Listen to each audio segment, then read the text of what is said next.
Thank you very much, Rob. Meantime, Richmond Public School Superintendent Jason Camrus is speaking out about Floyd's death. He sent this message to the community. He says nearly 35% of RPS students are African-American young men who will likely experience racism at one point or another.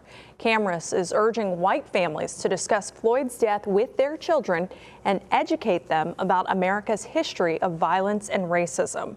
We have complete coverage of this story on our free app and on WTVR.com.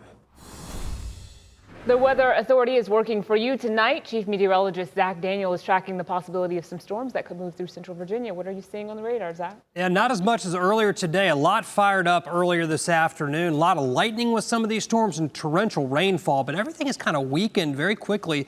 And because of what you're seeing behind me here, a lot of cloud covers kind of kept the lid on things outside, even though it's very humid, just not getting a lot of sunshine to get the atmosphere going vertically like it was earlier with storms developing rapidly. Some light rainfall out in parts of the northern neck and middle peninsula. They got hit pretty hard, though, with very heavy rainfall and a lot of lightning with some of the thunderstorms. And a broad area here of very light rainfall, Dinwiddie to Blackstone to Alberta, back towards South Hill. It's a little bit heavier farther south, down 85 and down toward the Lake Gaston area. And some of those showers are moving up into the Richmond area. Again, this is very light rainfall coming in to Richmond. In areas that don't have rain, they have the humidity. We're in a very humid air mass right now, severe weather to our north.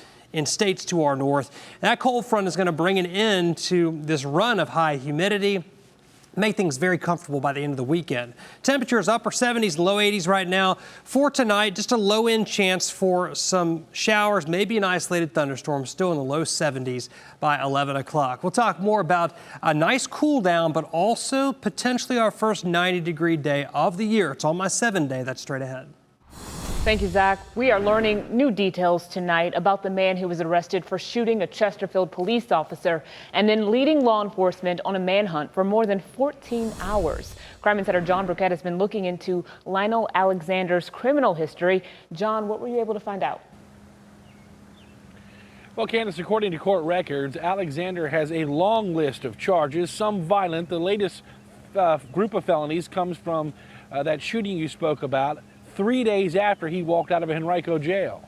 It's one of those cases where you kind of carry it in your soul. Dinwiddie County's top prosecutor, Ann Baskerville, used to work in Richmond. Really vulnerable elderly woman. She vividly remembers prosecuting a case where a 76-year-old woman was attacked outside of a grocery store in Shockoe Bottom by a Broad Rock Boys gang member. She had groceries in one hand and her purse in the other, and along comes Lionel Alexander, who snatches her purse and with force that knocks her to the ground, knocks her into her vehicle, and then knocks her to the ground. 10 years later, Alexander is in trouble with the law again, this time accused of shooting a Chesterfield police officer in the leg as officers responded to a shooting call on Remuda Lane Wednesday night. Police were responding to a shooting, and then this shooting ensued right after that.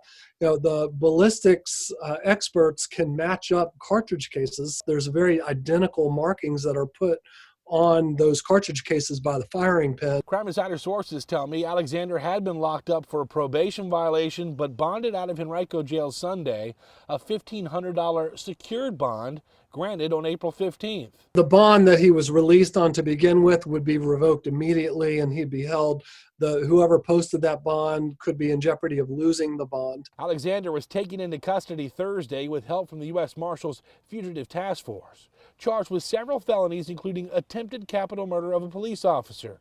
If he's convicted, Baskerville expects Alexander will face different consequences than last time. He was so forgiving and compassionate and kind and wanted him to have another chance, so didn't want me to pursue the sentence that I was inclined to do. And if convicted, Alexander will face a 20-year to life prison sentence for the attempted capital murder charge.